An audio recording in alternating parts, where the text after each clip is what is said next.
Había, se dice, un viejo maestro que vivía en una casa al borde de un bosque. Un día, un hombre vino a verle desde lejos con muchas preguntas sobre la vida, sobre el sentido de las cosas, sobre la manera de ser feliz. El maestro lo acogió y le propuso té.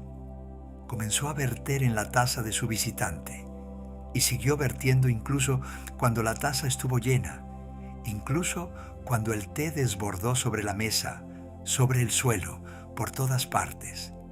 El hombre, estupefacto, exclamó: «¡Parad! La taza está llena, no hay más sitio». El maestro dejó la tetera y dijo simplemente: «Exacto. ¿Cómo puedo darte algo si llegas ya lleno?». Pienso en este cuento cada año, en el momento en que la primavera empieza a sentirse en el aire. La luz que regresa y las primeras flores que atraviesan la tierra todavía fría invitan naturalmente a mirar lo que se ha acumulado durante los meses más tranquilos. No solo en los armarios o en las estanterías, sino en todas partes a nuestro alrededor. Hace unos años, escuché la historia de una mujer que atravesaba uno de esos periodos en que todo parece deshacerse al mismo tiempo. Una transición profesional, una separación. Dijo que lo que más había cambiado las cosas fue un fin de semana pasado, vaciando su apartamento. Donar la ropa que ya no se ponía, los libros que ya no abría, los objetos regalados por personas que ya no formaban parte de su vida. Al final del segundo día, sentada en el suelo de una habitación casi vacía, había tenido ese pensamiento claro y nítido. Sabía por fin lo que quería conservar. Vaciar los cajones no resuelve nada en sí mismo, pero la experiencia apunta hacia algo real. Hay algo particular en la primavera, más que en las otras estaciones. Habla de transición, de un estado a otro, de lo que se deja tanto como de lo que se reencuentra. Y esta ambivalencia nos plantea naturalmente esta pregunta: ¿qué nos llevamos con nosotros para lo que viene? ¿Qué llevamos de nuestro modo de vida, de nuestras relaciones, de nuestros hábitos? La primavera actúa como un revelador. Lo que era tolerable en la penumbra del invierno aparece de otra manera bajo esta nueva luz. Un espacio demasiado cargado que no se había visto de verdad desde hacía meses. Una pesadez que se había aprendido a no notar. Un desorden vuelto invisible a fuerza de ser familiar. Esta es la verdadera limpieza de primavera. Un gesto de honestidad hacia uno mismo. Un momento en que se mira de verdad en lugar de habitar por costumbre un espacio que se ha ido cargando sin que nos diéramos cuenta. La pregunta que uno se hace generalmente cuando decide ordenar es: ¿lo necesito? Y sin embargo, no va al fondo de las cosas, porque la respuesta es muy a menudo no. Y sin embargo, uno acaba guardando el objeto en cuestión. Porque la necesidad no es lo que está en juego.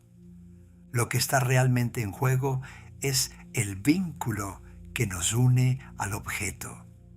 Y los vínculos no se miden en utilidad. He aquí un ejemplo bastante común.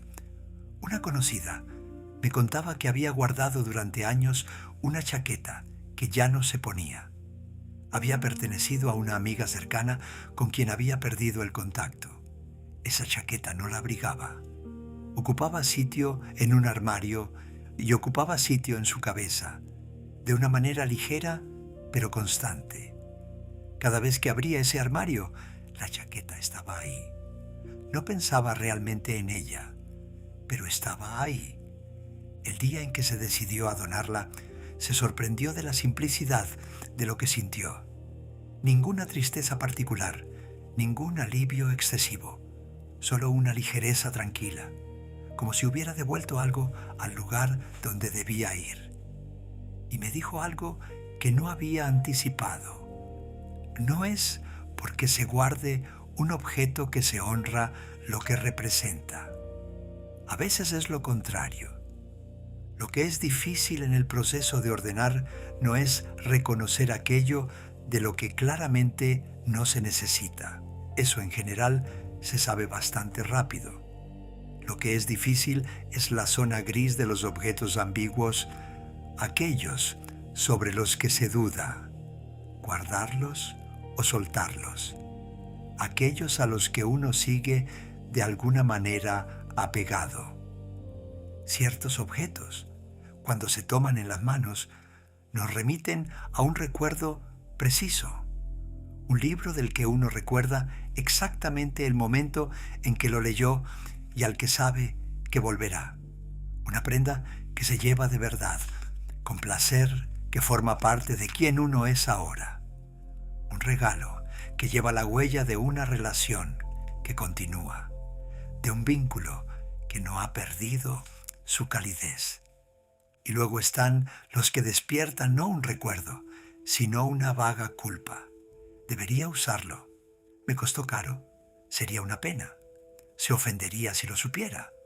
Estos objetos no hablan de lo que son, hablan de lo que uno teme. Se guardan no por amor, sino por una obligación silenciosa. Y esta obligación, aunque silenciosa, nos pesa sin que nos demos cuenta de verdad. No es una distinción fácil de hacer, porque un objeto puede llevar ambas cosas al mismo tiempo, un recuerdo verdadero y un peso verdadero, una herencia que importa y una culpa por atreverse a deshacerse de ella.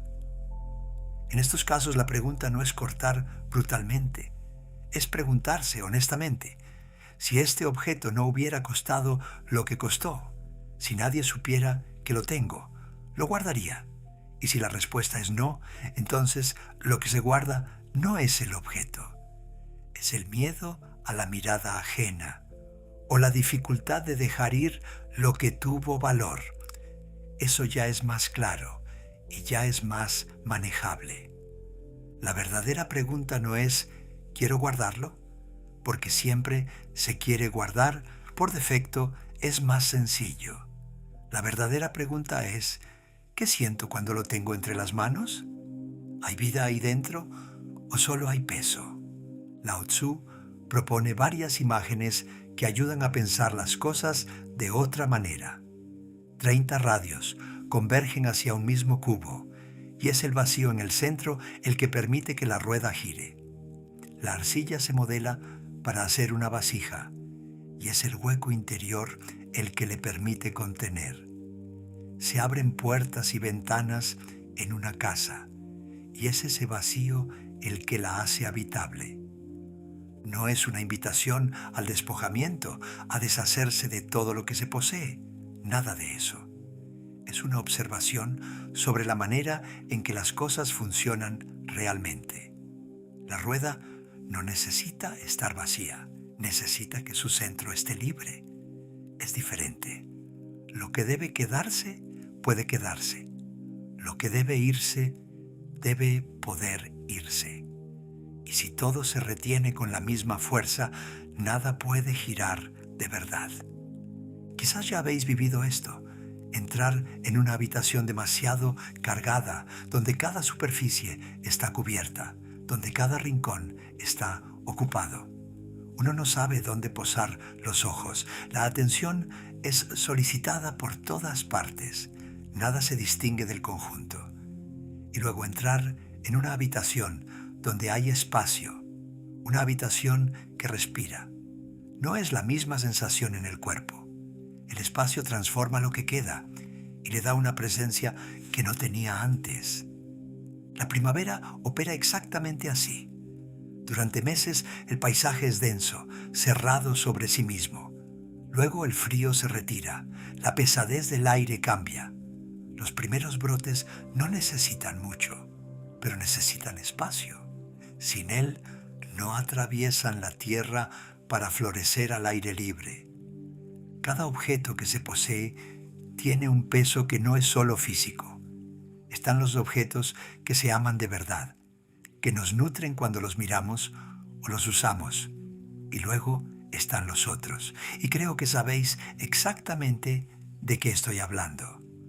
Los que se guardan porque podríamos necesitarlos algún día, porque costaron caro, porque fueron regalados y no se sabe qué hacer con ellos, porque habría que tomar una decisión para deshacerse de ellos y no se tiene la energía. Ocupan sitio en nuestro espacio mental como tareas inacabadas. Hay un momento al ordenar en que uno se topa con esos objetos ambiguos de los que no sabe qué hacer. Y creo que es un buen momento para detenerse de verdad.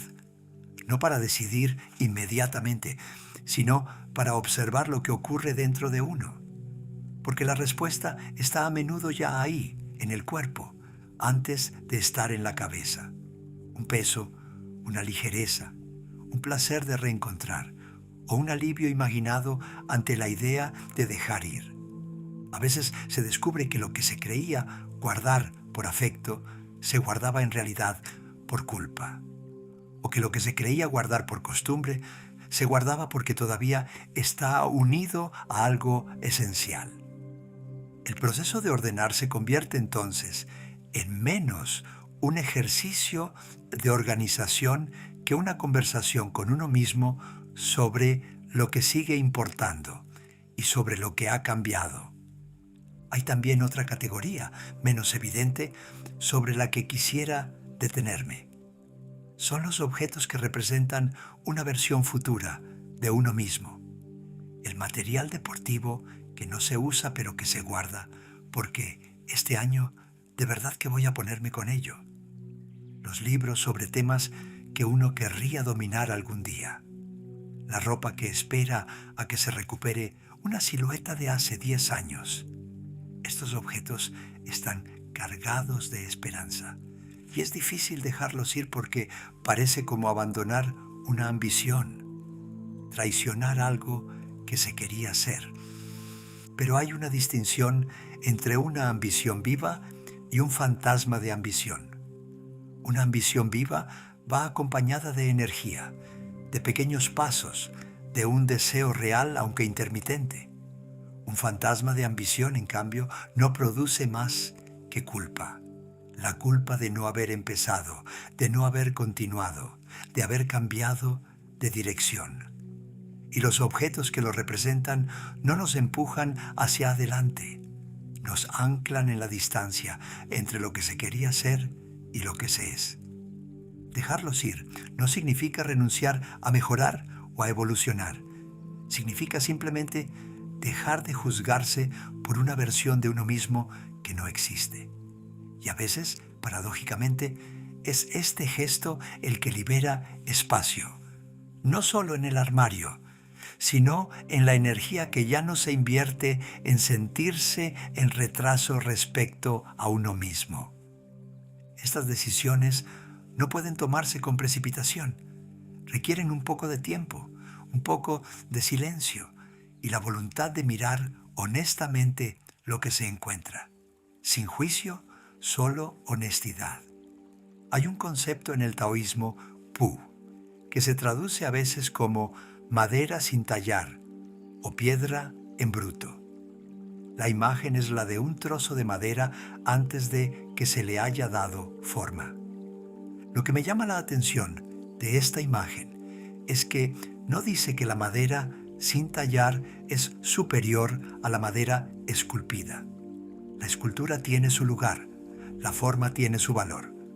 Pero existe un momento, antes de que la forma esté fijada, en que todas las formas son todavía posibles, en que nada ha sido aún sacrificado en nombre de una sola elección. Y volver a este estado de vez en cuando, aunque sea en un rincón de la propia vida, es recordarse que uno es más que la suma de lo que ha acumulado. La tierra que sale del invierno se parece a eso. No vacía, está llena de lo que todavía duerme. pero libre de volver a empezar. Los árboles no florecen a pesar del invierno, florecen gracias a él, porque ese periodo de retirada les ha permitido reunir lo necesario para eclosionar. El vacío no es la ausencia de vida, es a menudo la condición de su regreso. Ciertas personas viven rodeadas de objetos que tienen todos una historia, un lugar, un significado vivo, y su espacio está lleno sin estar sobrecargado. Otras necesitan casi nada para sentirse ellas mismas. No es una cuestión de cantidad, es una cuestión de vínculo, saber qué se guarda, por qué se guarda, y si ese vínculo sigue vivo, o si se ha convertido en una obligación que nadie nos ha impuesto realmente. Escuché un día la historia de alguien que heredó, a la muerte de su madre, una cantidad considerable de objetos, décadas de vida amontonadas en una casa de campo. Muebles, libros, vajillas, cajas de correspondencia, cosas de las que ya no sabía ni el origen ni el uso. Pasó varios meses ordenando, y lo que me dijo al final de ese trabajo es que había tenido la impresión de conocer mejor a su madre al término de ese proceso, que como la había conocido en vida. Porque en los objetos que había guardado de verdad, no por obligación, sino por elección, había algo esencial. Una persona se había revelado en sus preferencias, en aquello a lo que había seguido apegada hasta el final. Y en los objetos que había dejado ir, había capítulos cerrados, fases de vida terminadas, cosas que habían tenido su importancia. Me dijo: comprendí que lo que se guarda revela quién se es y que eso es una responsabilidad. Esta frase me quedó grabada. Lo que se guarda revela quién se es, no solo el propio pasado, sino lo que se elige ser hoy y lo que se quiere seguir siendo mañana.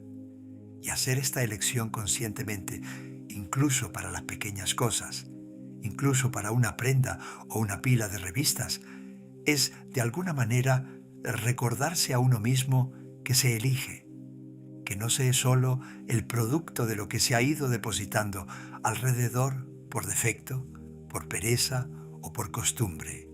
Lo que la primavera ofrece es simplemente una ocasión de mirar con la curiosidad de quien abre una ventana después del invierno y mira lo que la luz revela, lo que ilumina, lo que sobrepasa, lo que vuelve visible por primera vez. Así que quizás esta semana un cajón, una estantería. Tomad un objeto entre las manos, quedaos un instante con él y escuchad lo que os dice. No lo que costó, ni quién lo regaló, ni lo que deberíais hacer con él.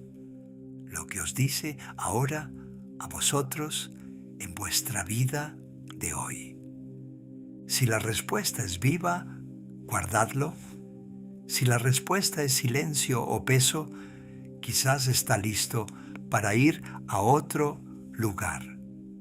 La taza que desborda no puede recibir nada, pero una taza a medias, vacía, está lista para lo que todavía no ha llegado.